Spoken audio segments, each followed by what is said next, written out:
What's good, y'all? Welcome back to the Playmakers Corner podcast. I'm your host for today, Simon Villanos, aka Coach V, and we are back at it with these 2022 Colorado Highschool Football season previews. So basically, here's what we do with each team. First off, we're going to cover each 11-man Colorado High School Football team in the state, no matter what level, 1 through 5A/maybe 6A and all that. And so we're going to talk about each team's year and /season last year, key players from last year, as in graduating seniors they're losing, key players to look out for this year, and then we're going to go ahead and predict some records / give a window of wins. I know some of y'all might have questions about window of wins from last week's episode, but basically, I mean, it's real simple. It's how many wins, like the range of how many wins we see each team winning. So some teams will be like, they could drop some of these games might flip, so we'll give them a window of wins of anything from 8 to 10. So that's how that works, just in case you do not know. But as you know, I am in charge of most of the Colorado High School football teams south of Denver, and I am continuing working on some of these Colorado Springs teams and previews, and so that's where we're going to start today.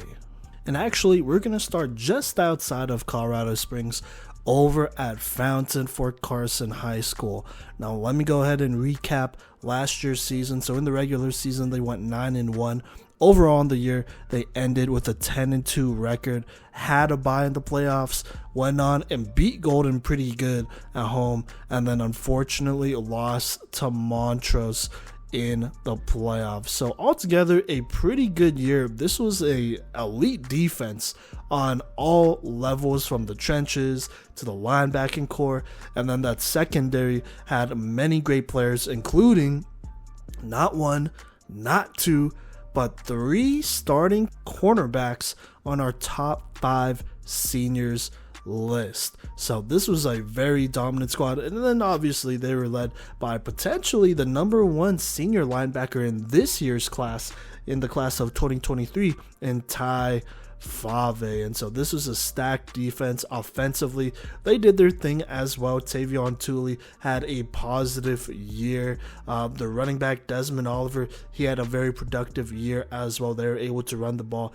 and obviously they also have the likes of Ty Fave at running back as well. So they played a very good and clean brand of football, but unfortunately lost to a very physical and tough team in Montrose, who was the 1 seed, by the way, but they lost to them 48-14. Now, I already talked about some of them, but I want to make sure I get to mention all the graduating seniors that this Fountain Fort Carson team had that were pretty important. And so that includes Jaden Allen, Lawrence Walker, and Curtis Jackson. Those are the 3 cornerbacks who really turned up for them. They were starters. They were probably INT leaders, all that great stuff. They did their thing there. Taylor Glackman was on the line. That's another senior they're losing. Desmond Oliver, the running back, who, had to step into the shoes of Q Jones and did a pretty good job with nearly 1,600 rushing yards and 24 touchdowns on the year. So that's kind of a big loss. They're also losing Isaac Wright and Eric Tapasa, who are on the line as well. And then on the defensive side of the ball, at linebacker, they're losing Javion Fulmore, who was a big part of this linebacking core and defense in general. Altogether on defense, they're losing 6 of their top 11 tackle leaders. And so quite a bit from the defense. You have some players that are also missing from the trenches, and some skill players here as well in Desmond Oliver. So definitely losing a solid amount for this Fountain Fort Carson team. But still, returning wise, they're returning plenty of talent, including their newly, I believe, 3-star lineman and Lincoln Faupali. Hopefully I am saying that right here, but actually got to see him at the Prep Red Zone combine event that they had earlier this year. And bro's big, listed at 6'5", 290 pounds. He was obviously a key part of this Fountain Fort Carson offensive and probably defensive line, and will continue to bring them toughness. He is a very good football player, a very valuable piece to be returning this year. So there you go.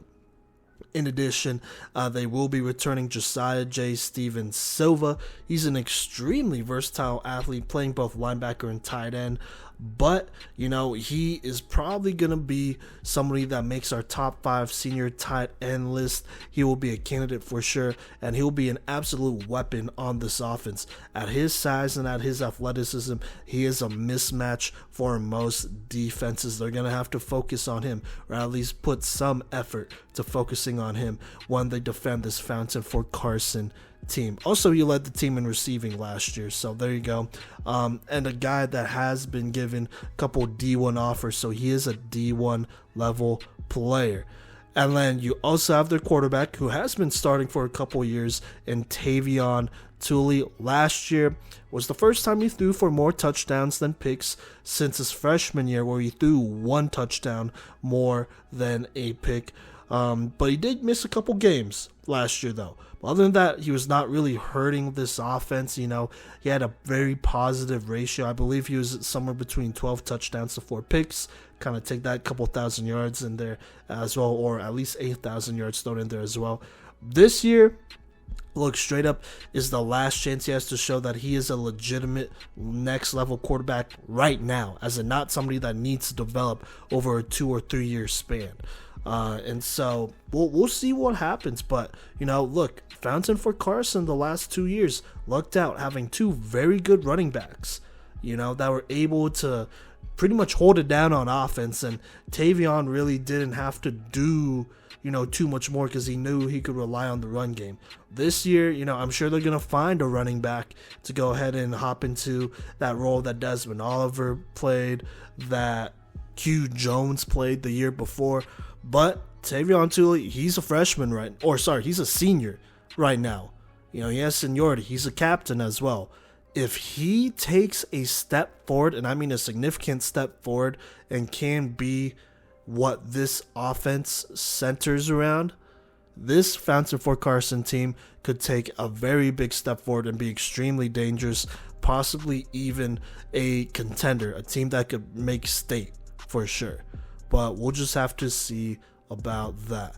Now, last but not least, he's definitely probably their best player on this Fountain Fort Carson team, and one of their leaders, has been a leader in Ty Fave, led the team in tackles with 126. He's also a D1 prospect. Well, not anymore, as he has committed to Washington State. Congrats to him. And he's easily one of the best linebackers in Colorado, has been for a couple years now, hands down. This is his defense, and he is the unquestionable leader of this defense and, of this team as well. Great dude, extremely smart football player. Going into this year, he's going to put up numbers. He's going to bring this team as far as he possibly can. That is absolutely for sure. But altogether, this Fountain Fort Carson team has a lot of talent, a lot of guys that I'm looking at, and I'm like, all right, they're difference makers, and they're gonna be able to keep that success going for Fountain Fort Carson. Now, the predicted record that I have for them right now is 7-3. Let me go ahead and go down the schedule here. So they play Falcon to start the year. I think that's a game they should win. They have more experience. They have more talented players. Easy dub. Same with Highlands Ranch. So that's an easy 2-0 start. Now, Pueblo West is going to be a challenge. And honestly, I'm going to put some faith in their young quarterback, Gavin Lockett, that they have out there, who has a lot of natural talent. Add on a receiving core that is also getting a beast in Titus White and already had great receivers. This is definitely an offense that could take advantage of a Fountain Fort Carson team that will almost be rebuilding their entire secondary. I'm going to throw this out there as well. I know Miles McClarty, he was a big part of this team at safety last year. We'll see if he plays this year, but not having him is going to be a big blow to this team. And so, in my opinion, I think Pueblo West has the talent, and if their offense is clicking, I think they beat Fountain Fort Carson. And so that's what I'm going to predict that as a loss, probably a close one, to FFC. But after that, they play Pomona, who I'm going to go ahead and favor Fountain Fort Carson against, as well as Doherty. I think that's another pretty much, I wouldn't say an easy dub, but they should win that game. Pine Creek, I think Pine Creek is a little bit more complete at a couple different spots, especially offensively. I think if they got into an offensive shootout, I kind of trust Pine Creek to win that one. But it's probably still going to be a tough game, you know. Like I said, they got two very talented quarterbacks who could definitely light up a secondary that, if they're not ready by then, they're going to be in trouble. And honestly, as well, Tavion Tooley needs to be the guy if Fountain Fort Carson wants to be favored in this game. And so maybe, he's going crazy up until this point, and I would probably be more willing to bet on FFC. But for now, I'll give Pine Creek the slight edge. Just be on the safe side, call that probably a loss. After that, they should beat Legend, too young of a team. Same with Douglas County. Chaparral, they had some talent last year, still have talent this year, but I think Fountain Fort Carson should beat them. The last game of the season is against Regis Jesuit. I just think they're a very talented team and deep team despite losing some players. And despite that, I've also seen some of their backups and young players play, and so I know they have that next player up mentality. And I think that's just a game where Regis just might be a little bit more, not a whole lot more, but a little bit more full at a couple more positions. So we'll see about that. So worst case scenario, really, I see them going 7-3. I think their window of wins, the window of wins for Fountain Fort Carson is anywhere from 7 to 10 wins on the season. This is an extremely talented squad. They absolutely are making the playoffs. I would be very surprised if they don't make the playoffs, but they have too much talent and too much experience to not make it, despite losing, basically a good chunk of their secondary. Their lead running back from last year, who really produced at 1,600 yards, just about 25 touchdowns, plus a couple other guys on this line as well. But I'm looking at guys like Ty Fave, Steven Silva, Lincoln, Tavion. I think they could really step up for this Fountain Fort Carson team, and the rest of the pieces will fall in around those guys, around the leaders, around some of these stars that are a little bit more established and all that. So we'll see what happens for Fountain Fort Carson, but like I said, I believe they're for sure a playoff team. They should win anywhere between 7 to 10 games this 2022 season. Alright, but let's move on. Let's talk about another team in Mesa Ridge. Now, last year, they went 5-6, technically 5-5 in the regular season, but just barely lost in the first round of the playoffs to Denver South, that does have a lot of offensive talent and just plain talent out there. But out of their 6 losses from last season, including this playoff game, 5 of them were one-score games. That was against Denver South, Fruita Monument, Fountain Fort Carson, Pueblo East, and Palmer Ridge.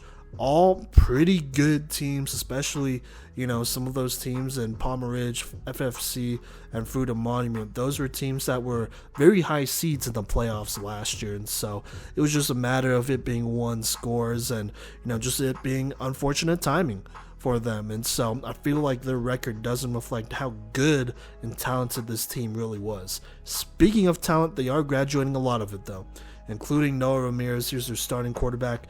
I don't have accurate stats because I'm pretty sure it's not right here, but he was a very good quarterback for them, more than a serviceable quarterback, and he's definitely going to be missed. Was a multi-year varsity starter as well. They're also losing their lead rusher, Nico Allgood. Here's their lead rusher with 852 rushing yards, 8 touchdowns on 135 carries. Also had 315 receiving yards and 2 touchdowns on 27 receptions. An extremely productive back for this offense. But on top of that, they're losing their lead receiver in Desmond Burden. He led with 46 receptions, 787 receiving yards, 7 touchdowns on defense. He was a big impact player as well. He had 23 tackles and was second in interceptions on the team with 4. Now, Cash Cheeks, I believe he was first on the team in interceptions, and that was the That's another guy that Mesa Ridge is missing here. Also, I believe he was our number 4 best safety in the state of Colorado. A big 6'5", 6'6", 200-pound safety out there. And so they're obviously going to miss him and the size he brought to this defense, because he had 5 interceptions, also had 92 tackles, which was really good. But on offense, he was a big contributor, was actually the second leading receiver with 31 receptions, 659 receiving yards, and 5 receiving touchdowns. And then last but not least, we have Elijah Davis. He did make our honorable mentions as a linebacker. He was the second leading tackler at linebacker on this team with 101, had 11 tackles for losses. Also was second on this team in sacks with 6. Altogether, this team is losing 6 of their top 11 tacklers from last year. And so, they're missing quite a bit. They're missing their core on offense, who are extremely productive, and they're missing some key players on defense for sure here. Now, speaking of key players, let's talk about the ones that they're going to have going to this year that have to step up. Number 1 for me, Isaiah Jones. I think as a sophomore last year, I know as a sophomore last year, he was extremely productive. He put in work as the backup running back on only 36 carries. He ran for 283 rushing yards and 3 touchdowns. Also had notable performances against Canyon City, where he ran for 64 yards and 2 touchdowns on only 12 carries. Against Rampart, he ran for 102 yards and a touchdown on only 10 carries. On top of that, he was also one of their top tacklers with 74 and was their sack leader with 7. Altogether, I got to see his film. He's an absolute stud. He is an exceptional athlete that gets it done on both sides of the ball. And honestly, last year was good, but this year he should have a breakout year as a junior. Will absolutely be one of the stars for this Mesa Ridge team, so look out for him. A couple other players to look out for: Carver Cheeks, brother of Cash Cheeks here. As a junior, he was very productive on the defensive side of the ball, racking up 61 tackles, including a 16-tackle, 1 interception performance against Fountain Fort Carson. Going into his senior year, it will be interesting to see how much he gets better, because he really stepped up in big games last year against Palmer Ridge and Fountain Fort Carson. Now that there are a couple of spots open, a couple more opportunities to make plays, I absolutely think he might be somebody that could step up and get it done. Just looking at the performances he had against some very good schools last year. The last but not least, we have Antonio Thomas here. At linebacker, kid's an absolute beast. As a junior last year, led the team in tackles with 114, and at 6 foot, 225 pounds, he is a legitimate tackle machine and will be a key returning player for this defense, and definitely somebody we'll have to consider for our top 5 seniors list going into 2023. He will be a 2023 guy. So there you go. Even though Mesa Ridge is losing a couple players, they got some studs out here, guys that made a name for themselves despite being backups or guys that were underclassmen last year. Now, here's my predicted record for them, and window of wins. I'll give the window of wins later, but my predicted record for Mesa Ridge High School as of right now is 5-4. Now let me go ahead and go through their schedule here. So to start the season, they play Kennedy, a 3A team, but they have talent there with Isaac Cisneros and Ron Gallegos out there. They're going to be very explosive offensively. Defensively, they definitely have some holes there, and I think Mesa Ridge could take advantage of that. On top of that, I think they're a little bit more complete with some defensive players, plus I like the coaching staff out there. I think Mesa Ridge beats Kennedy. But then these next 2 games are extremely difficult against Palmer Ridge, who they almost beat last year, but I kind of feel like Palmer Ridge is definitely returning more players more key players than Mesa Ridge is this year, and so I'm gonna go ahead and favor Palmer Ridge in that one. Palmer Ridge is actually a team we'll talk about later in this episode, so stick around if you want to hear that. After that, right after Palmer Ridge, they played Dakota Ridge. That's extremely difficult as well. Dakota Ridge going into this year will be strong. They got a very talented team there, along with a newcomer quarterback for this team in Blake Palladino. I think Dakota Ridge will beat Mesa Ridge. So there you go. At this point, they're 1-2, but 2 of the teams they played are extremely good, absolutely contenders. They play Doherty next. Look, this Doherty team, I think, is going to be, they're going to be sleepers for sure. And this might be close. This game might flip. But I'm going to go ahead and favor Mesa Ridge against Doherty. But that'll be an interesting one. September 16th to keep an eye out for. So there you go. After that, they play Widefield, who I think they should beat. Then they play Pueblo West. I talked about Pueblo West in the last segment when talking about Fountain Fort Carson. Pueblo West should beat Mesa Ridge. I'd be surprised if they don't. So there you go. Then they play Rampart, who I feel like Mesa Ridge should beat. Check out episode 176. I previewed Rampart's team there, so if you really want to check them out, go for it. But I think Mesa Ridge, even though they are losing some players like Rampart, ultimately they're just more talented, and in my opinion, they're way better coached. So there you go. Then they play Montrose. I'm gonna go ahead and probably call that one a loss. Yeah, I'm gonna call it a loss. I think Montrose, they are losing some players, but with the scheming system they run, they could pretty much plug in anybody. And as long as they're a good enough athlete, they should get it done. And so I think that one might be close, but I'm still gonna favor Montrose there. Then they play Falcon at the very end of the season, and I believe they beat Falcon. So there you go. Now a couple things to note. I have no idea who their starting quarterback will be. And even if I did, I do not know if he'll be as good as Noah Ramirez, who, showed a lot this last year. He was very productive. And honestly, I just have a very hard time believing they're going to have a quarterback who is going to be as productive as Noah Ramirez last year. And so they're for sure going to take a step, knowing that they're also losing their top two receivers. And so there's going to be some gelling needed. They're going to have to rely on Isaiah Jones for a minute here. Maybe not all season, but they're going to have to rely on him at least to start out, most likely. So there you go. Plus, Ramirez, he was a key to this offense last year that kind of threw quite a bit. And so, like I said, production like that, it's hard to mirror. Last year had a very solid run game as well. So that definitely contributed to how good this team was on offense. And so going into this year, I think they have some very good players returning on defense, but offensively, they're going to need some players to step up, and it might take some time for that to happen. And so that's why I'm predicting some of these as losses. So there you go. We'll see who steps up alongside this core that they have this year. For now, they only have 9 games scheduled, but if they picked up a 10th game, most likely they'll probably win that one. And so altogether, this is a very talented team. Have a lot of talent. I just want to see, who steps up in the place of some of the guys they are losing. And in my honest opinion, they have a very good coaching staff. I love their coaching staff. I love what they do over at Mesa Ridge. I think this is a team that is good enough to finish close to 500. And depending on how things shake out, they may sneak into the playoffs because of their strength of schedule if they go 500. Now, if they're below it, I think that's going to be a hard, I don't know, that might be a hard deal to break there, a hard deal to make there. And so we're just going to see what happens. But this Mesa Ridge team, they're going to be young going into this season. On top of that, they do have some very tough teams that they're going to play. So we're going to see what happens. But ultimately, I think Mesa Ridge has a window of wins anywhere between 4 to 6.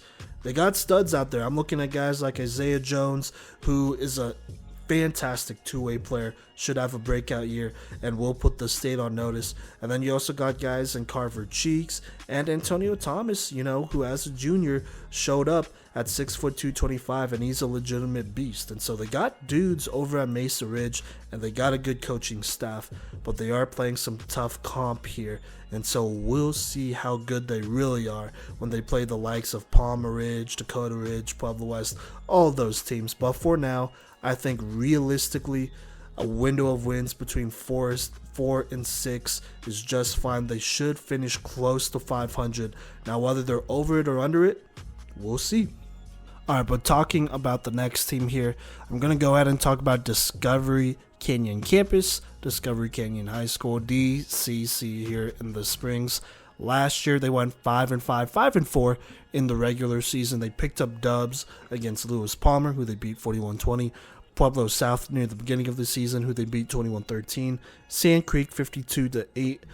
Beat Harrison 21-14, and then also beat Sierra 56-8. Now, some of the losses they had on the season: Meade 50-7, Pine Creek 44-7. They're losing, by the way. Fort Morgan 35-21. Who would, by the way, go ahead and go win state. So not even the worst performance against, the team that won state. And then against Durango, they lost 42-0. And then in the playoffs in the first round, they lost to Lutheran, who beat them 49-7. So, Discovery Canyon, they beat some alright teams, but lost to very good teams. Almost all the teams that made the playoffs, except for Pueblo South here. And so, that's probably a good sign of how their season went. They're good enough to, beat teams that were not playoff teams or maybe were on the edge, but not quite good enough to be contenders. Now, let me go ahead and talk about some graduating seniors here. Drew Keegan, he was their second leading rusher with 294 yards and 3 touchdowns. Also was their lead tackler with 71, so he'll be dearly missed on the defensive side of the ball. Justin Pruitt, arguably their best athlete over there, led the team in receptions with 16, 302 receiving yards, 2 receiving touchdowns. Also was one of their lead tacklers with 26. They're also losing Brian Rose, who is their second lead receiver with 141 receiving yards, 2 touchdowns. Was one of their lead tacklers with 31, and also co-led in interceptions with 3. Altogether, on the defensive side of the ball, they're losing 7 of their top 11 tacklers. They're also losing a lot of the size and linemen they had from last year. I think going into this year, they'll definitely struggle in the trenches, as they are losing a pretty good chunk of their line on offense and defense. Definitely enough to be concerning. Now, key players to look out for, and I feel like these key players could really help Discovery Canyon take a step forward here, make the playoffs, maybe make it past the first round here. But I'm talking about Trevin Alicio. He will be a senior. He plays quarterback for them. Last year threw for 627 passing yards, threw 6 touchdowns to 4 picks, but also ran for 191 yards and 6 touchdowns.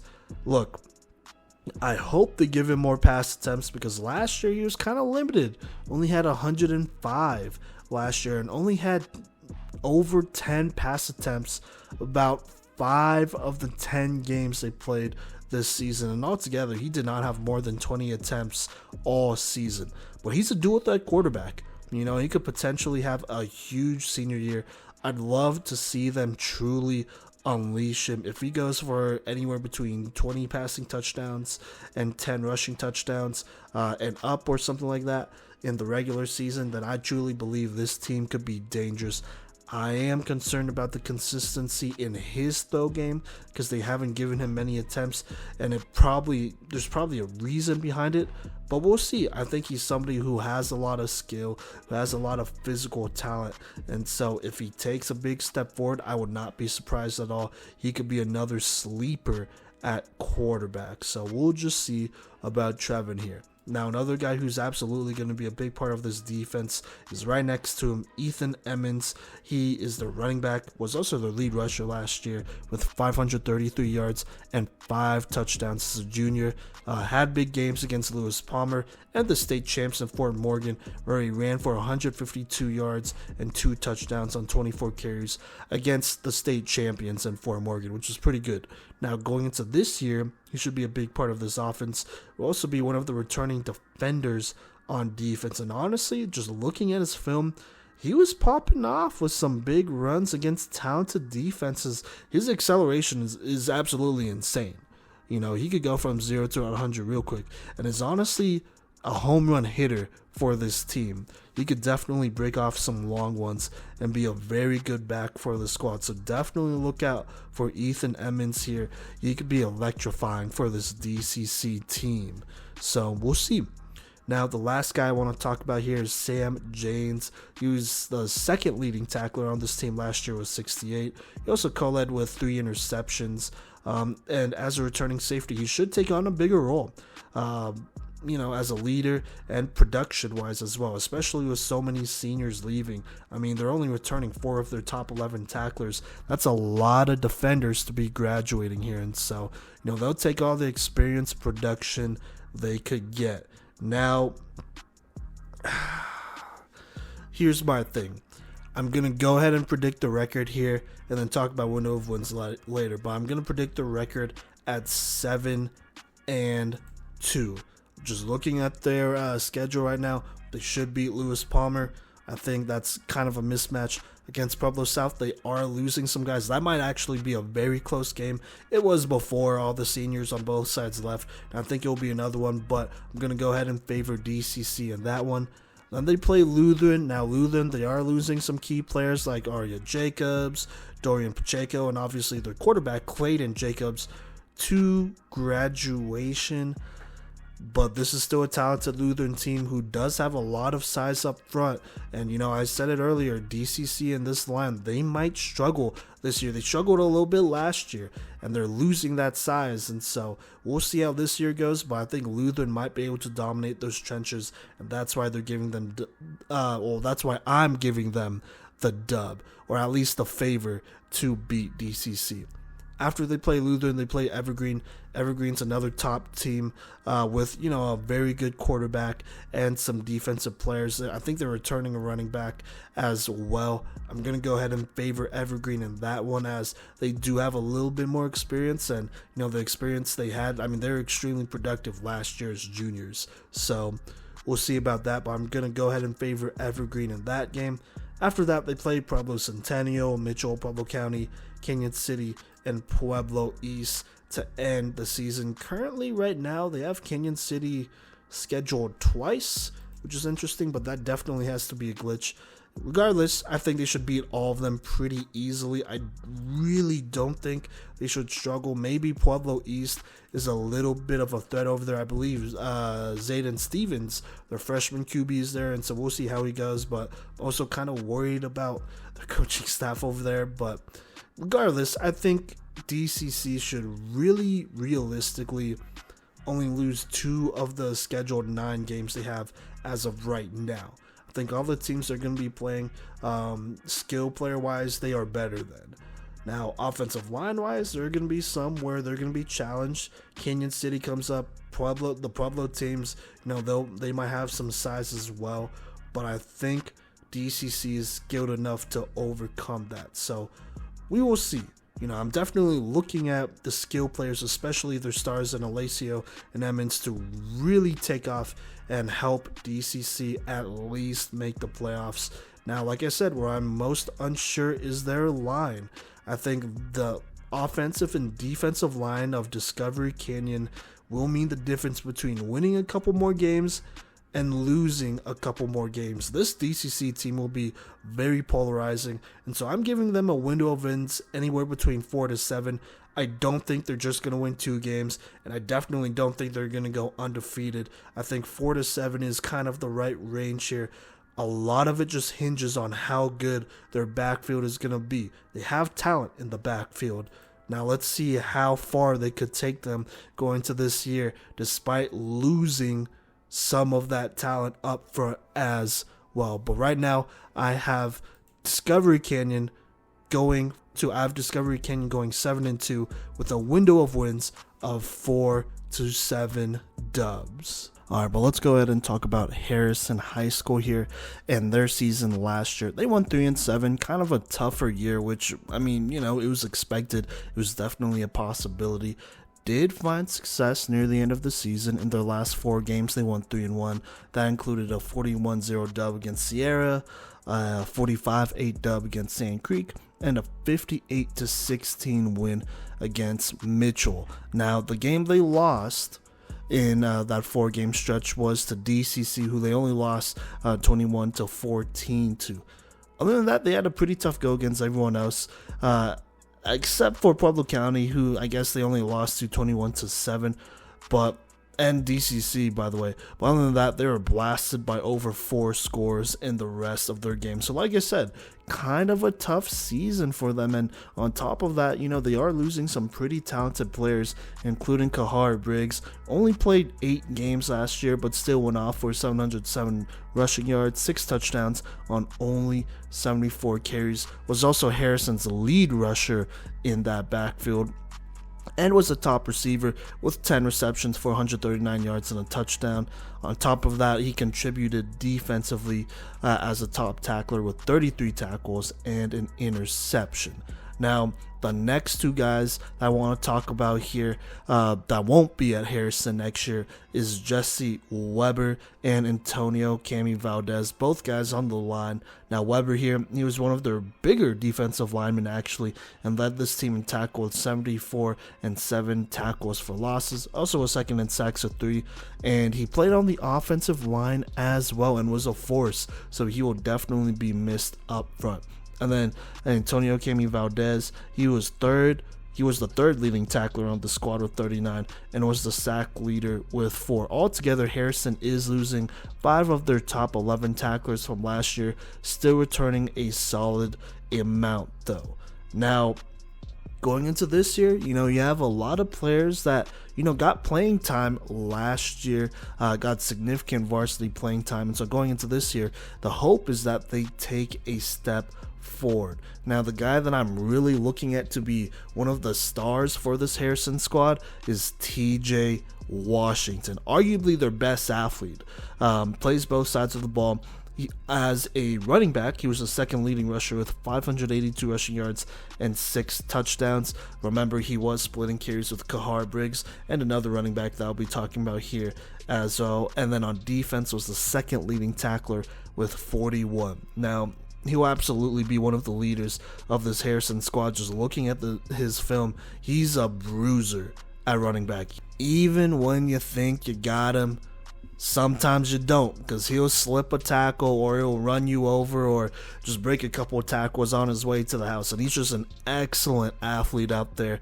I know he plays both ways, but definitely somebody to keep an eye out over at running back. I believe he will also just be a junior going into next year. So, he's really just getting started, but TJ Washington's definitely a name to look out for. Had a very solid, very good sophomore year. Now, another guy to look out for, and this time he's up front, is Elijah Jenks. He was a big body for them on both sides of the ball, playing DT and center at 6 foot, 325 pounds.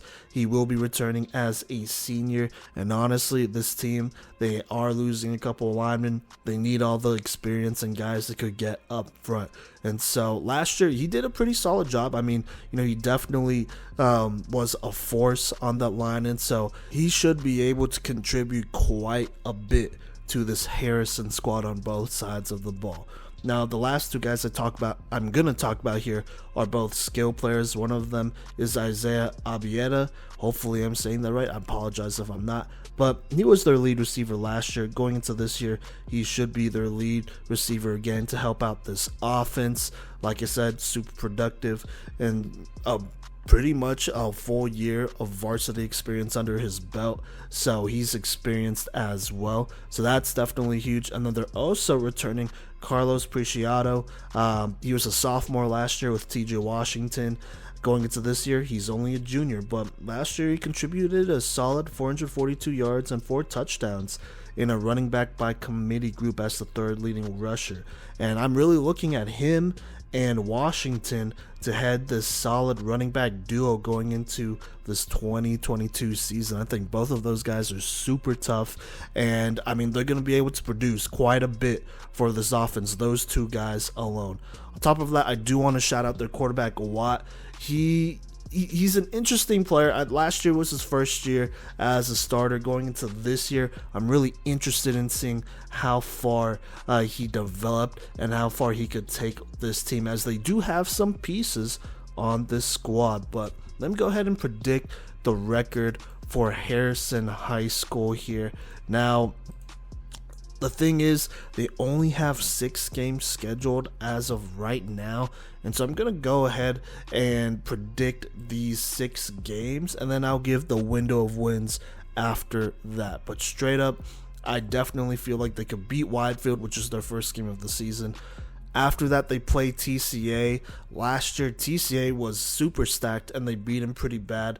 This year, I think it might be a lot closer, but the thing I really saw Harrison struggle with was just having fast enough tackles to go out there and seal those edge rushers out. And TCA has some very fast edge rushers, and so really, at the end of the day, it might come down to Preciado and Washington here having to break a couple of tackles in the backfield, and so we'll see if they can do it.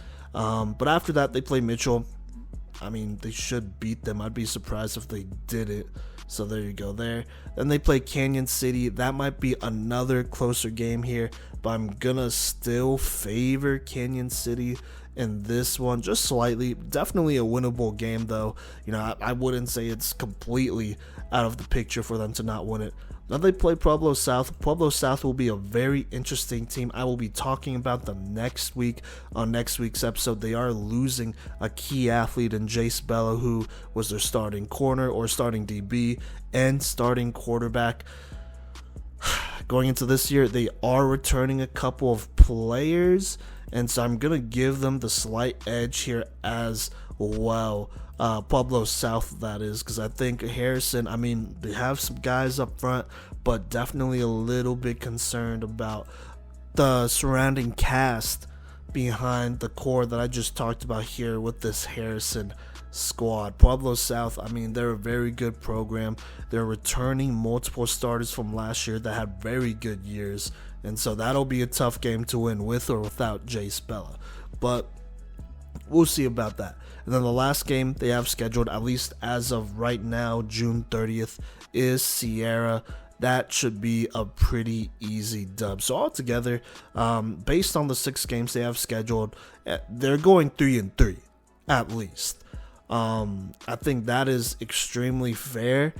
Now, every team has to schedule at least 8 games, I believe. I think that's the minimum. And so I'm just going to be honest, if they do schedule at least 8 games, chances are, they'll probably split those games. In my opinion, this is still a very young team, and they're going to continue to grow. Now, the defense for Harrison should be returning a solid amount of players, experienced players at that. And so, I'm looking at this defense and I'm trying to see who's going to step up here and really turn up for them and take that developmental step forward that this team really needs. And on top of that, they have 2 very good running backs who I think could be extremely productive for them, but I am concerned about them being potentially one-dimensional, and so I really want to see what this quarterback does going into this season. I think a lot of the success that Harrison may or may not experience will depend on the quarterback position, as they do probably want to throw the ball to even things out. So we'll see. Altogether, I'm going to go ahead and give them a window of wins. And this is a pretty big window of wins for Harrison, but I'm going to give Harrison a window of wins of anywhere between 4 to 6 games. I was going to say 3 to 6 games, but I'm going to go with 4 to 6 games. I think just looking at the games they have scheduled right now, they should definitely win at least 3. They're probably going to add on more, and so on top of that, I think they'll at least win half of their games. I'd be a little surprised if they don't win half of their games, but if they're a game or 2 under 500, I understand. That's okay. But this is a team that has talent. Like I said, I really like the running back, especially Washington out there. I think he's a very, very good back out there, just a bruiser, and I love the way he plays. I also like Elijah Jenks and some of these other guys as well. But at the end of the day, it is a team sport. I want to see what these other guys around them do, because they had playing time last year. They played plenty of players last year. They've had plenty of time to figure this thing out, and so somebody has to step up eventually. Altogether, I think this Harrison team may just finish outside the playoffs, but I wouldn't be surprised if they got in there. And this is just going off of all the established players that I've seen up until now and whatnot. If a couple players break out, then who knows? But as of right now, I have Harrison going at least 500. At the very least, maybe they're a game or two under it. So there you go.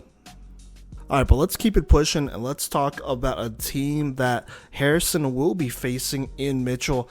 I'm not even gonna lie, this is gonna be a pretty short recap / season preview for Mitchell here. Last year, they went 0-8, and I'm gonna just keep it 100.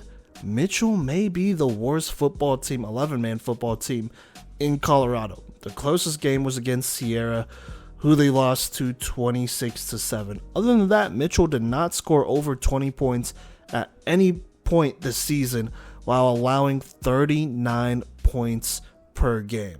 Now, I would talk about the graduating seniors. They are losing, but there's literally no stats given on Max Preps. So, and I'm not gonna, I don't know. Like, they have a new head coach as well, and so I don't even know, where to begin when talking about last year's stats or even if they kept it. And honestly, I have no idea who their best players even were, because looking at the roster, they only have 12 players listed, and their only senior was their kicker or punter, who must have been productive because of how tough this season was for Mitchell. And on top of that, I can't talk about key players either because they're not listed on Max Preps as of right now. There are only 8 players listed on the roster as of June 26th, and so we'll see if they'll have enough to field a team. And I'm just going to be honest, predicted record, window of wins, I guess. I have Mitchell straight up going 0-9. And I do not think they will win a single game this season. I'm going to be honest, this program has been holding on for dear life for a while now, as well as the school, to be fairly honest. There's some things going on with the school. We'll see if they stay open. But they are on their 4th head coach in the last 4 years. They have not won a game since 2019, which is almost 3 years ago. And before that, Mitchell has not had a winning season since 2004. To put in perspective, I was in kindergarten then, and now I am in my 20s. So there you go. Now, like I said, they have a new coach. I believe he was there before. We'll see if he could turn around this program and just bring stability. If this program could be stable and be able to post stats, rosters, all that stuff, I think that's a win for Mitchell. But other than that, I don't think Mitchell is going to win. So there you go. Take what you could get here. Anyways, let's move on and let's talk about Sand Creek. I believe they will be playing Mitchell this next year, but let's talk about last year first. Last year, went 5-5. They had wins against Pueblo Centennial, who they beat 34-14. Palmer, who, that was a very close game, surprisingly, but only beat them 12-6. Beat Littleton 36-27. Beat Mitchell 38-12. Beat Sierra 48-14. Now their losses on the season: they lost to Cheyenne Mountain 29-16. Pueblo Central 47-12. Discovery Canyon 52-8. Harrison beat them 45-8, and Durango at the end of the season beat them 62-0.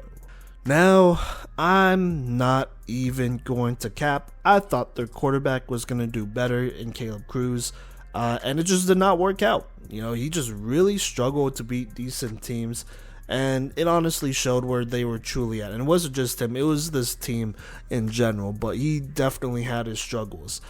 During the spring, there's a lot of potential there. Going into the fall, it was a pretty different season, to be honest with you. I actually predicted them to go 6-4, and so the only game I got wrong was the Harrison game. I thought they could beat them. They did not, and it was not that close either. So there you go. But still, though, went 5-5, won half their games. But if you want to look at the level of talent, it's not exactly super impressive on paper. I'm just going to put that out there. But let's talk about graduating seniors. They're not losing too many. They're losing their starting quarterback, Caleb Cruz. He's a multi-year varsity starter, so that matters. Now, his stats are definitely inaccurate, but, he was the guy last year. So there you go. So, yeah. They're also losing Dylan Snow. Here's their starting DB for them and interception leader.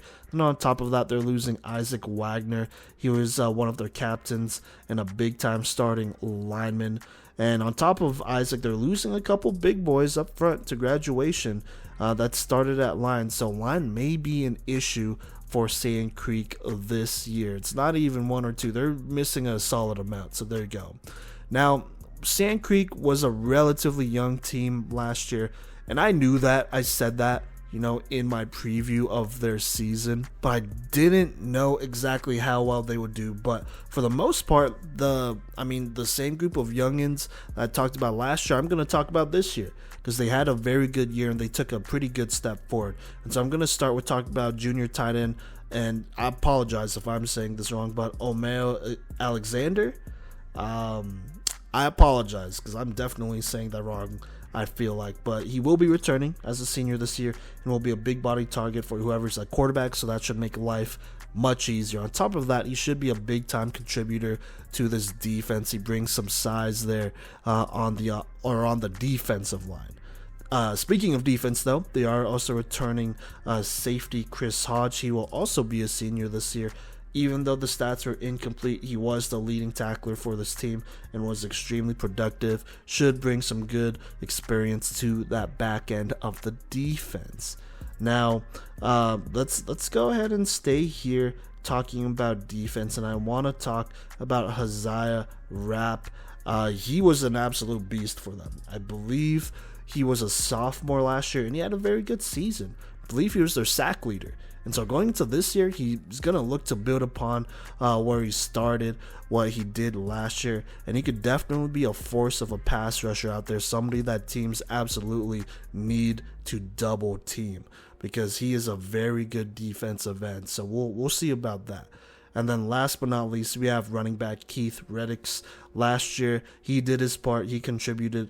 But this year, probably early on, he's going to be the guy that this offense just leans on. Will be a senior, and he will probably be a workhorse. He will definitely get his touches, and he could put up some numbers for this team as well. Somebody that, is going to be a steady force out there for them on offense, and, for a young Sand Creek team, that's really all you could hope for. So there you go. Now let me go ahead and talk about the predicted record, and then I'll talk about their window of wins here.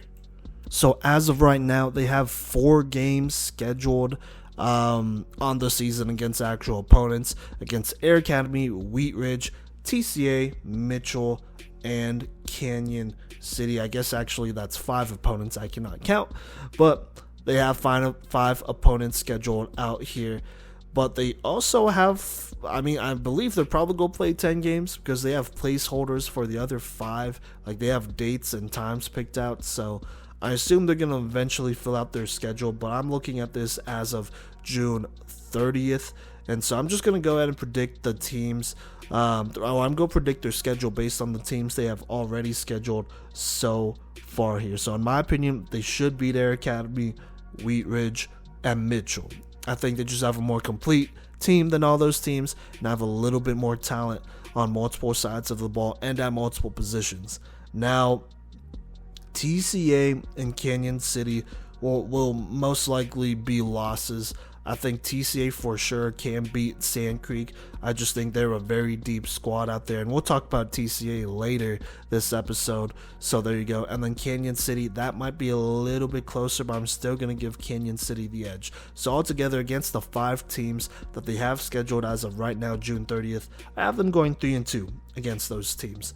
And altogether, the window of wins I have for Sand Creek is anywhere from 4 to 6. This team was young last year, but they really do have a number of pieces going into this next season that not only played last year, had very productive seasons last year. I think defensively they could be formidable. They have some size out there. They have some experience. I think they could be kind of tough up front, especially on those edges defensively. So there you go there. And then offensively, it's not like they don't have any players out there. They're going to have their running back Keith Reddix, who I really do feel like could turn up for them. But I do have questions about this offensive line, and the interior of this defensive line, I would say. And ultimately, I do wonder who will be at quarterback. I think that's going to matter going into this season, because Caleb Cruz, even though he did struggle kind of with turnovers last year, he threw his share of touchdowns. He produced at times for this team, and he was definitely at least an above average starter to good starter for this squad. So pretty much, I think the talent here for Sand Creek is enough to get them to at least 4 wins.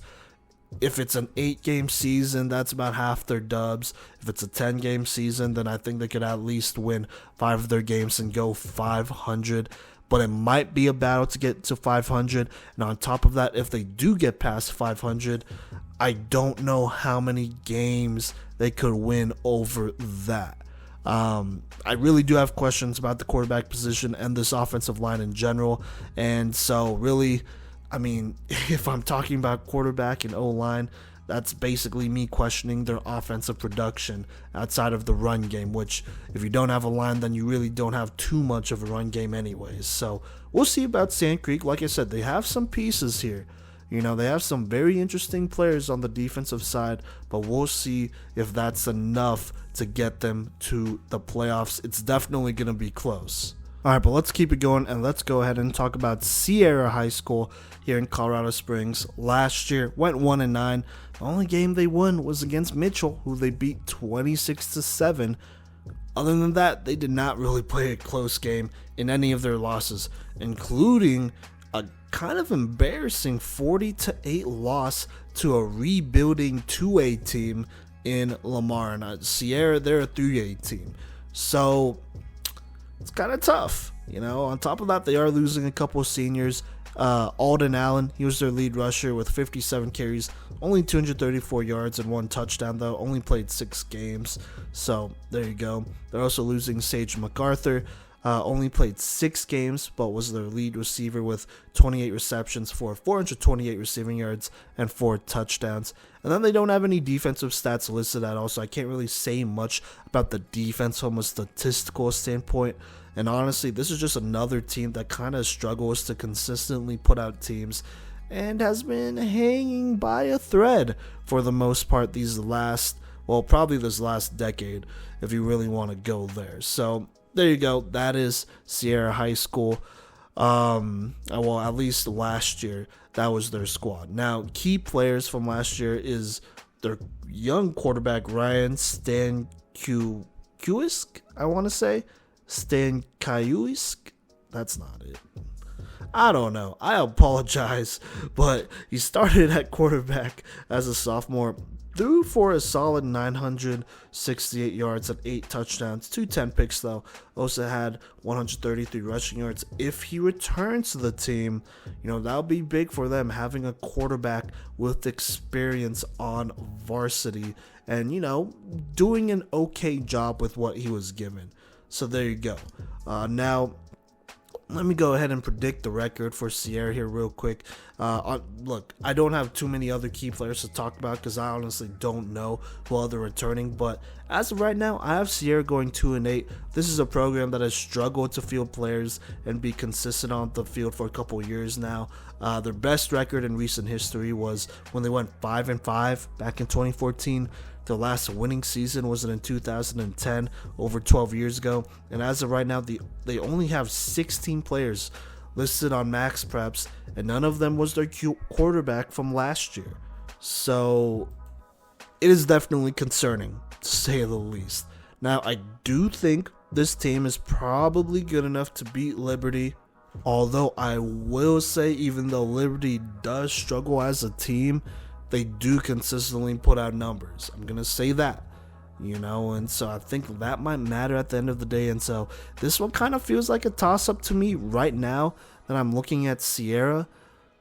But I'm going to go ahead and slightly favor them against Liberty. And this is a very, very slight. But I wouldn't be surprised at all if Liberty beats them. Just putting that out there. Now, they should for sure beat Mitchell, who is probably the only other team in the state that is struggling as much as they are. But they are not Mitchell right now. They are still able to field, more players than them. So there you go. other than that, this season, I have no idea what they're going to be returning roster-wise, offensively, defensively, or putting out. And that is definitely concerning as well. And so my window of wins for Sierra High School is 1 to 2. I don't think they win over 2 games. I think they win at least 1, and that'll for sure be the Mitchell one. They might have a competitive game against Liberty, but like I said, Liberty has numbers, so we'll see how that goes. But I just think right now, Sierra, they have a lot of unknowns. I don't know anybody that is going to be returning to this team that contributed to them significantly last year on varsity. Because, they don't put out anything really too much about it, and there wasn't really too many players that had eye-popping production. Or even noticeable production, to be fairly honest. So we'll see about Sierra, but they'll at least win a game this season. That's the most I could predict as of right now. Alright, now let's move on. Let's talk about a team that had a little bit more success this last season. I'm talking about TCA, my alma mater here. Last year went 9-1, 8-0 in the regular season. Won a playoff game, lost the playoff game. The game they lost was at home against Severance in the second round. Kind of a big upset. They lost 37-21. This game wasn't super close, and it was a little disappointing. I'm not gonna lie, because this was the same TCA team that went to state in the spring season before, so kind of a tough go here. But this was a squad that had many great players. This was arguably their most talented team ever. And I don't think that's super crazy to say, but they had great players in Cade Palmer, Matt Segovia, their quarterback Sam, and that big three had a very good run at TCA for almost 3 years and were very productive, including a state championship appearance, like I said, in the spring of 2021, and I believe they made the playoffs the 3 years they were together. And those guys are the guys that they're going to miss a lot. Their quarterback threw for 1,000 passing yards, 14 touchdowns to 3 picks, also ran for 121 yards and 2 rushing touchdowns. So he did his thing there, not hurting the defense, but, not hurting the offense, but contributing a little bit to this offensive production. But Cade Palmer was the heart and soul of the squad for the most part. On 123 carries, ran for 1,541 rushing yards and 23 touchdowns. Also had 61 tackles on defense, so he did it both ways. Matt Segovia was another athlete that went both ways, had 19 receptions, 295 receiving yards, 6 touchdowns. Also had 248 rushing yards and 4 touchdowns. And on defense had 25 tackles and a pick. And then on the defensive side of the ball, they are losing their second sack leader in Dylan Glorioso, who had 4.5 sacks. So, this isn't a lot, but they're losing 3 of their top 11 tacklers on this defense, including Chase Keller, who had 51 tackles and was a pretty good contributor on offense as well. So a lot of the production they're losing will be coming from the offensive side of the ball. But as I said, they're only losing 3 of their top 11 tacklers. They are bringing back a lot of this defense, which, will be the strong suit, or should be the strong suit of this TCA team moving forward. Now, let me talk about some key players here, starting with Josh Snyder. This senior linebacker, incoming senior linebacker, had 105 tackles, 8.5 tackles for losses last year, and really stepped up for the squad defensively. That was losing quite a bit of production from that previous team. They had a lot of seniors on that state championship defensive squad, so he really did his thing here. And going into this next year, should be the defensive leader and probably a captain this season. So definitely a guy that could hold it down for this TCA defense. On top of that, they also have Blake Van Tongeren, or Tongeren. I apologize if I'm saying that wrong, but he's a big old 6'3", 205-pound defensive end. Will probably be a force for them. Last year, he racked up 43 tackles, 3.5 sacks, and 10 hurries. Had a lot of hurries, but if you can convert more of those into sacks, then he will be a big time pass rusher. As is, he's already a handful for any lineman to handle, especially on this 2A level. So he's for sure going to do his thing. Then offensively, we talked about the guys they are losing, but they are returning a key player, somebody that I really like.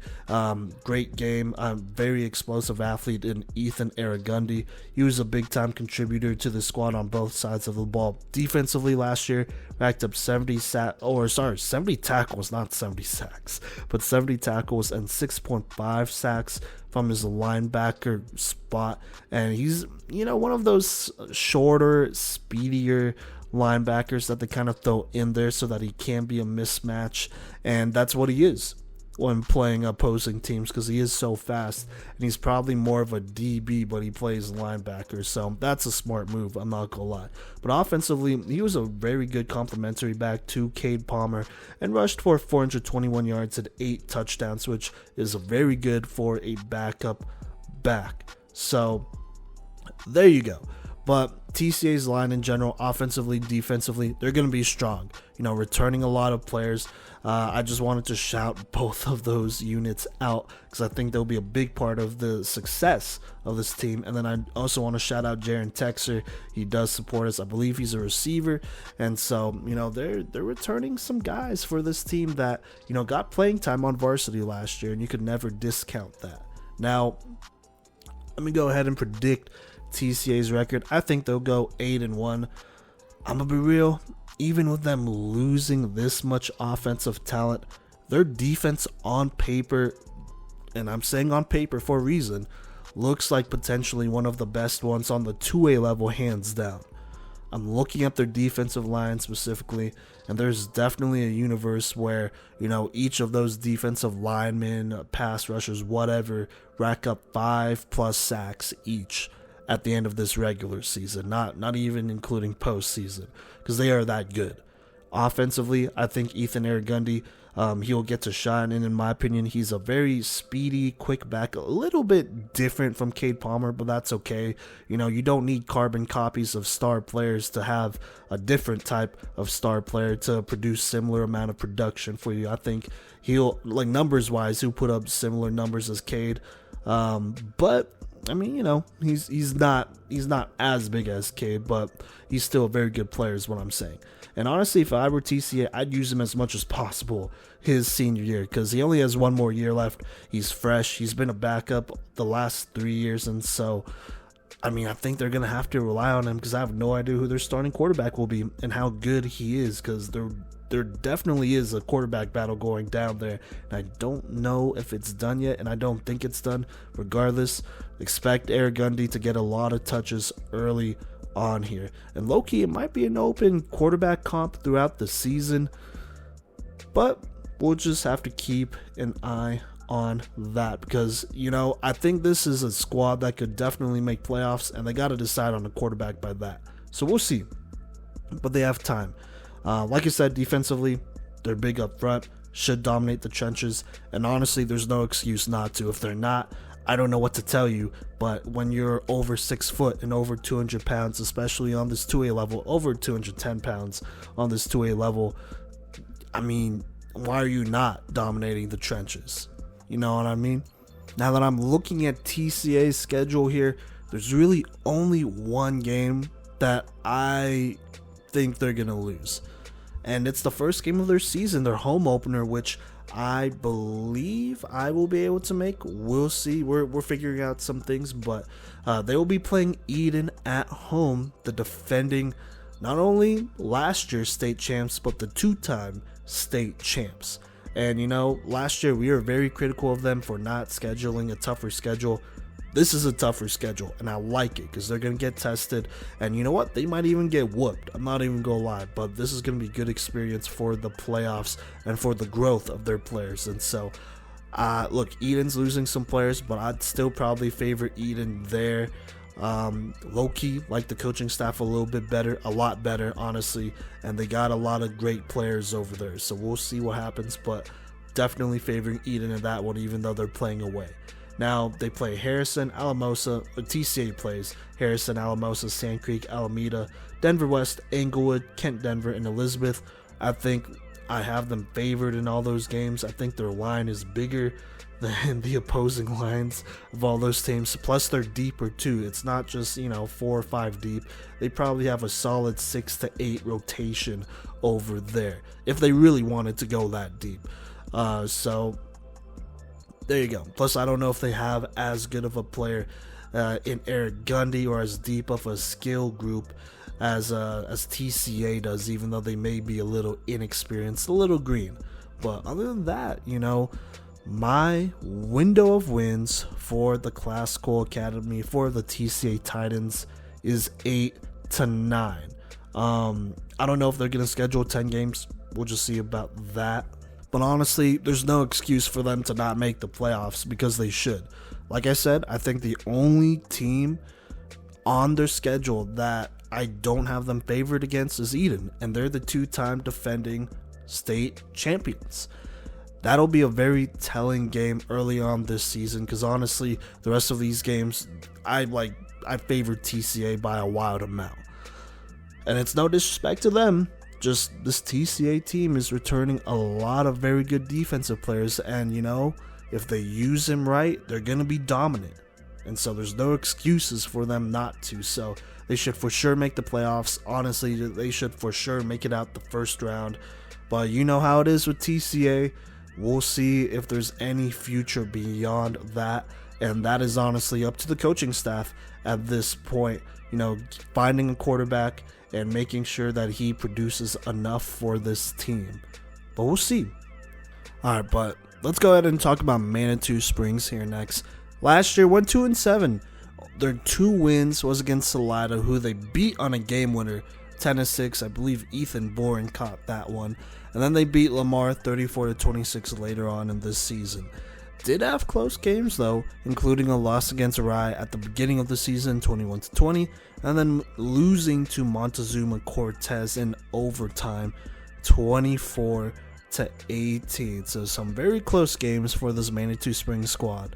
Now, this was a team coming off a state championship season in the spring, but Manitou Springs was set to lose a number of key players from that squad, and this was something that I did not know when predicting their season last year, but that included them losing Caleb Allen, who had a season-ending injury very late in that season, and so that would result in him being sidelined for the entire fall season because it just wasn't enough time. And so Manitou Springs not having Caleb Allen just was a big blow to their morale, obviously, and to the success of this team, because he was a very underrated quarterback in my opinion.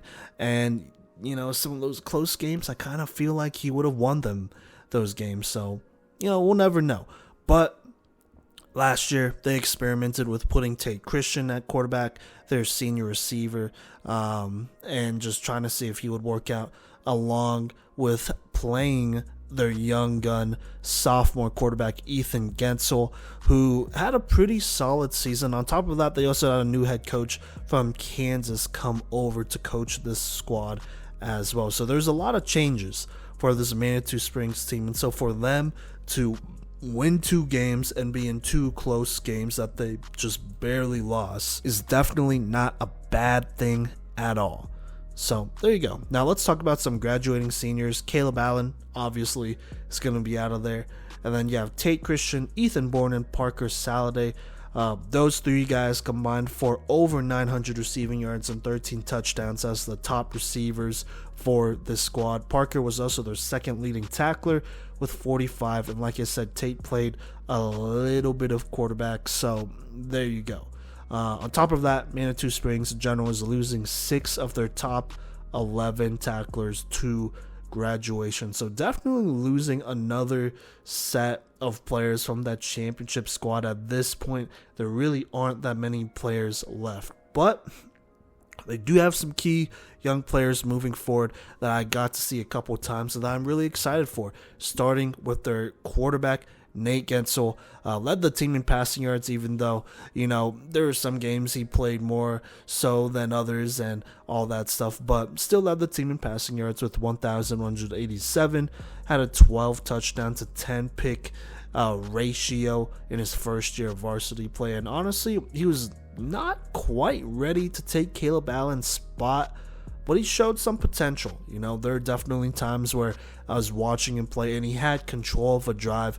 It was just unfortunate, like their line not blocking long enough, or a dropped pass, or, just better defense and better athletes on the other side. And so other than that, he showed a lot of potential, and I'm really interested to see how well he plays going into his junior year. He's going to be a strong arm quarterback, and he does have some experience from last year under his belt, and so I'm really looking to see how well he develops mentally going into this season, because I know he could get it done physically for the most part.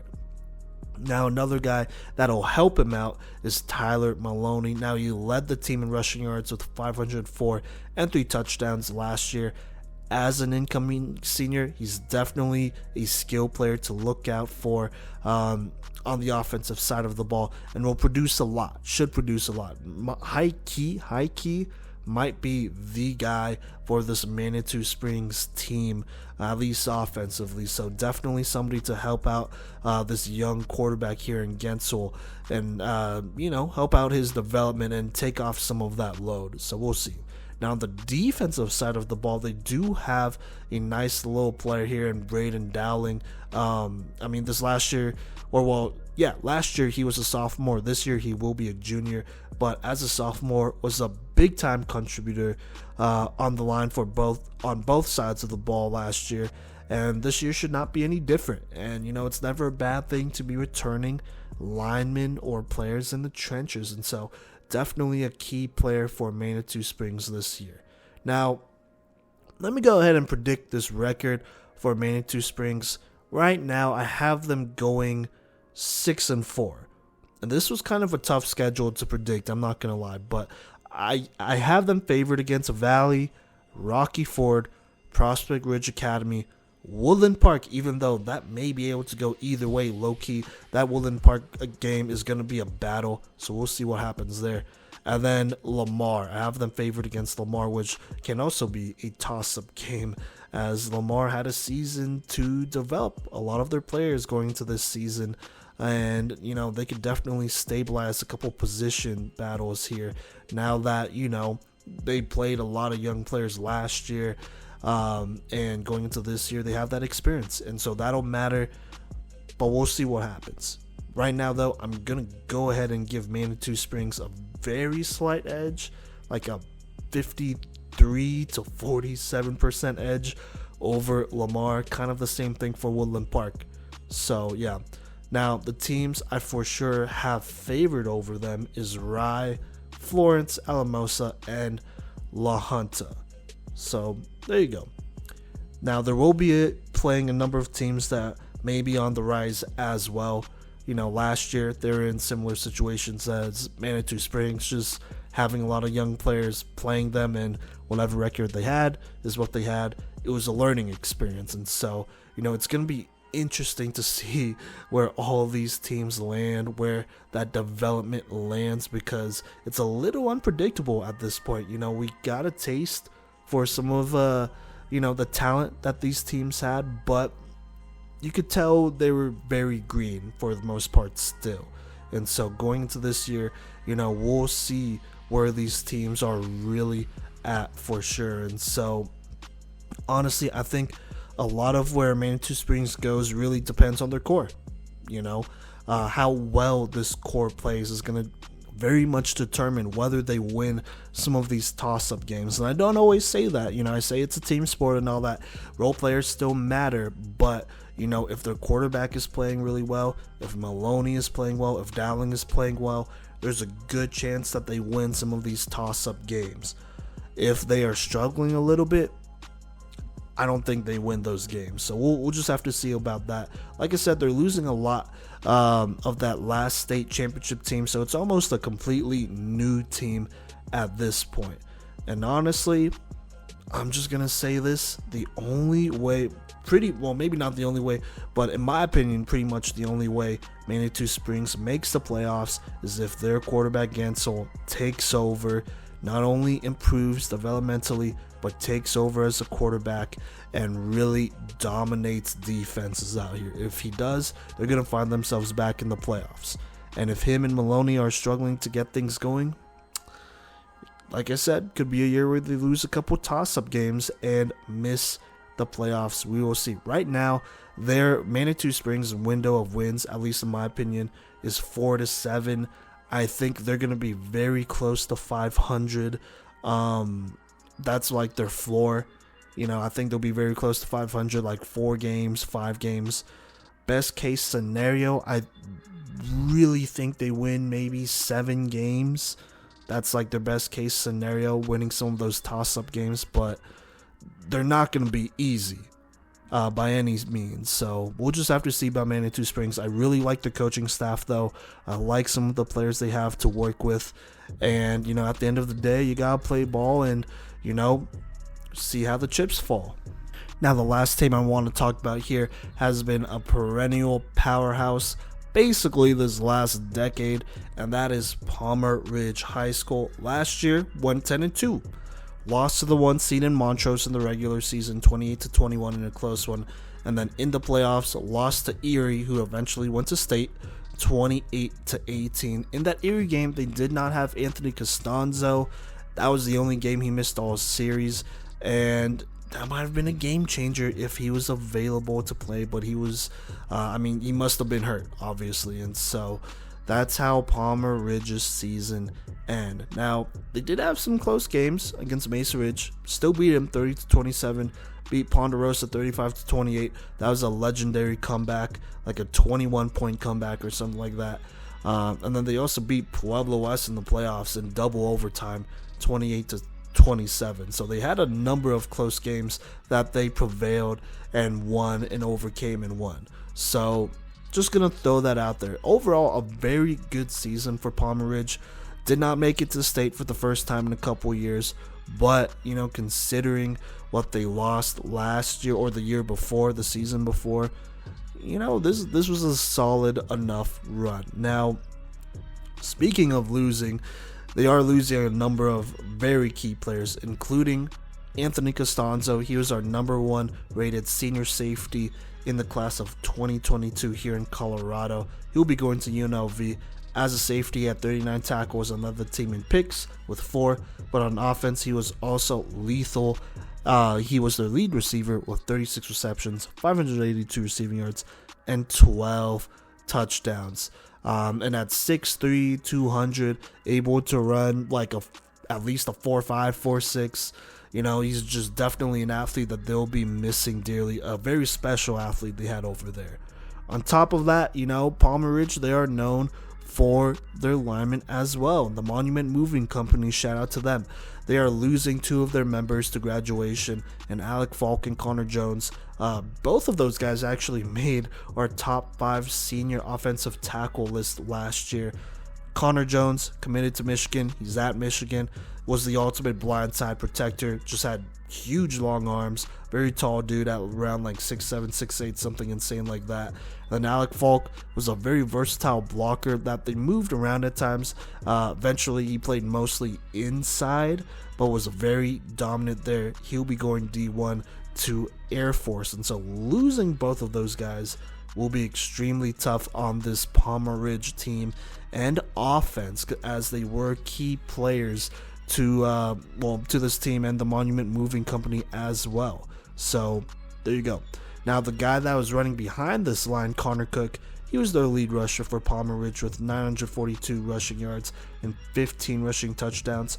Obviously benefit from having an elite O-line in front of him, but he was a tough back. He was that guy that will get you a yard if you need it and get you a touchdown if you're within 10 yards.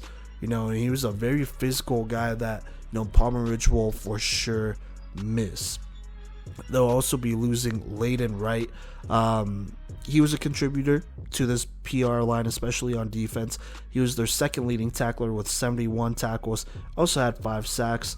There's losing Bradley Larson as well, another contributor to this defensive line with 4.5 sacks, and was third on the team in tackles with 66. Gainan Arthur, another defensive lineman they're losing. who's a top tackler at 42 tackles and was the sack leader with 5.5. Altogether, Palmer Ridge is losing 7 of their top 11 tacklers, including almost their entire defensive line, it seems. And between all of them, they're also losing about 15 sacks. So, in production, I guess. So they're losing production, obviously, between those 3. And then, last but not least, Aiden Snow.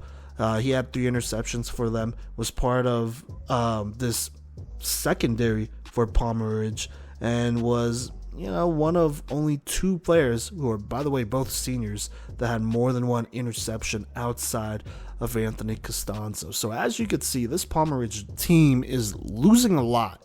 And look, this was a very talented squad. Just a couple years ago, they were making state championship games like it was nothing. And so that's going to be tough for this squad. But Palmer Ridge is returning a number of key players that'll make up for, well, maybe not make up for all of that production, but, step up and make up for a lot of it. And that starts with their center, Jackson St. Aubin, with some big-time linemen leaving this Palmer Ridge team.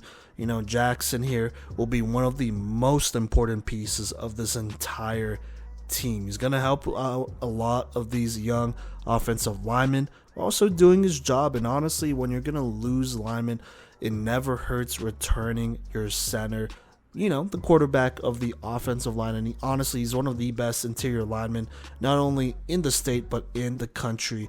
And so he's going to be extremely key to the success of this team and this offense. Speaking of the offense, Casey Fackrell and KJ Smedley are going to be 2 guys that I really think are going to step up at receiver and maybe due for big time senior seasons. It's never easy losing an Anthony Costanzo or an Aiden Snow, but I really feel like these 2 guys have low-key been buried on this depth chart for a really long time, and now this is their year. And they could be very, very productive. I'm talking anywhere between 700 plus to 800 plus receiving yards this season, and a couple of touchdowns to go with that. Very good athletes, and plus they play both ways, and so they'll be on the defensive side of the ball as well. But honestly, I feel like their contributions will probably be the most felt on offense, potentially. So we'll see. Now I want to kind of stick with the offense here and talk about the running back here, and Nathaniel, aka Gator Robinson. And he's been in this running back committee pretty much every year since he was a sophomore. He's been getting snaps, at least. Now, this is his chance to take over, and he will provide a very good run game for Palmer Ridge. He's not exactly the bruiser that Connor Cook was, but he has a little bit more wiggle to him. He's a little bit more agile, quicker, and all that stuff. Has a couple moves in his bag, and so he'll definitely be due for a very productive season. I could definitely see him easily rush over 1,000 yards and over 10 touchdowns this season. And so even though they are losing some key players, this is a deep Palmer Ridge squad that still has some guys out there. Now let's go over to the defensive side of the ball, where they got Holden Wright. As a first-year starter last year, led the team in tackles from the linebacker spot. As a sophomore, by the way, with 98 tackles, stepping in place for Saxon Wright, who played linebacker the previous year. Now, going into this year as a junior, he's probably due for another productive season. Will probably go over 100 tackles this season and will be one of the leaders of this team. And, for a defense that is losing so many contributors, he will be one of the most important players for this entire team, especially on defense. Top of that, they're also returning safety Josh Gerlach. He's about 6'3", 200 pounds as a senior, and he will be returning at safety, like I said. As a first-year starter last year, or I believe he was a starter last year, had 58 tackles and a pick. Going to this year, he will be key to the success of this defense as he holds it down on the back end, being one of the more experienced players for this squad. And honestly, do not be surprised if he has a breakout season here and, becomes one of our top 5 senior safeties in the class of 2023. We'll see. He's definitely been on our radar for a minute. And then last but not least, I do want to shout out Derek Hester. Last year started at quarterback and he put up numbers as he should with a talented squad, but there were times his inexperience showed and it was extremely rough. Talent's definitely there physically, but dude needs to clean up his game, especially mentally, if Palmer Ridge wants to make another deep run and wants to return back to state. If not, they do have other options at quarterback, like Ben Noblet, that they could potentially explore. It's not like they have no talent in that quarterback room, so we'll see about that. Derek Hester, though, definitely needs to take a step forward mentally and, just play a cleaner game. A more consistent game as well. So, yeah. Now, the predicted record I have for Palmer Ridge is 9-1. I'm going to be completely honest. They have a very good chance at going undefeated. Offensively, I like who they're returning, especially when it comes to their skill players. This group of skill players, like I said, has been buried on the step chart for years. Now is their time. And honestly, I think that group could make them into a top offense in the entire state. Now, there's still inexperience on this team. There's going to be a lot of filling in, especially on the defensive line. That worries me a lot, which is why I don't think they'll go undefeated. And the teams that I could see them potentially losing to is Pueblo West and Vista Ridge. Mostly because, those are teams with a lot of skill players. Both teams have quarterbacks, and they're going to light it up. And if there's no pass rush coming after them because they're so inexperienced or they're just not as developed, then, I don't exactly trust Palmer Ridge to win shootouts like that. Other than that, I believe they should beat Montrose, Mesa Ridge, Lewis Palmer, Smoky Hill, Ponderosa, Rampart Air Academy, and Cheyenne Mountain. I think they're well coached or better coached than those squads, most of those squads, and they're just a little bit deeper at a couple more positions than those teams. This team should make the playoffs easily, but I am concerned about their line. I'm just going to be honest with you.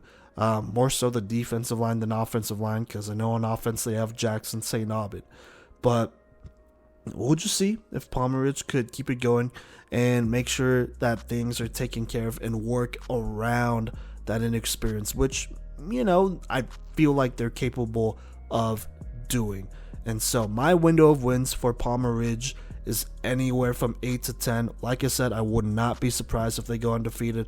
They have a lot of skilled players who are ready to contribute. They have some very good defensive players returning, but I am concerned about the line. I am a little concerned about, some of the mental mistakes made at quarterback last year, but should be cleaned up this year. And so we'll see how far this Palmer Ridge team could go. I think at the end of the day for them, it might be up to the role players around the guys I mentioned here that'll step up for them, as historically this has been a very deep squad, and for them to make state again, they're going to have multiple contributors. So we'll see what happens. Anyways, though, that'll wrap up this episode of the Playmakers Corner podcast. Thank you so much for rocking with us. Going forward, we're going to cover every 11-man Colorado high school football team going into the 2022 football season, just like I did right here. And if you want to hear about when episodes come out / follow us, go ahead and show us some love on social media at Playmakers Corner on Facebook, Instagram, and Twitter. TikTok as well. Go ahead and follow us there. We'll be posting excerpts from episodes out there. And then go ahead and subscribe to us on YouTube, where full episodes will be there, along with some of those shorts. And then subscribe to / follow us on Twitch. We will be doing some live streams where we preview some of these teams. So, yeah, but like I said, thank you so much for rocking with us. And next week, on my Monday episode at least, I'll be covering teams in Pueblo and around that area. So, yeah, I'll see you then.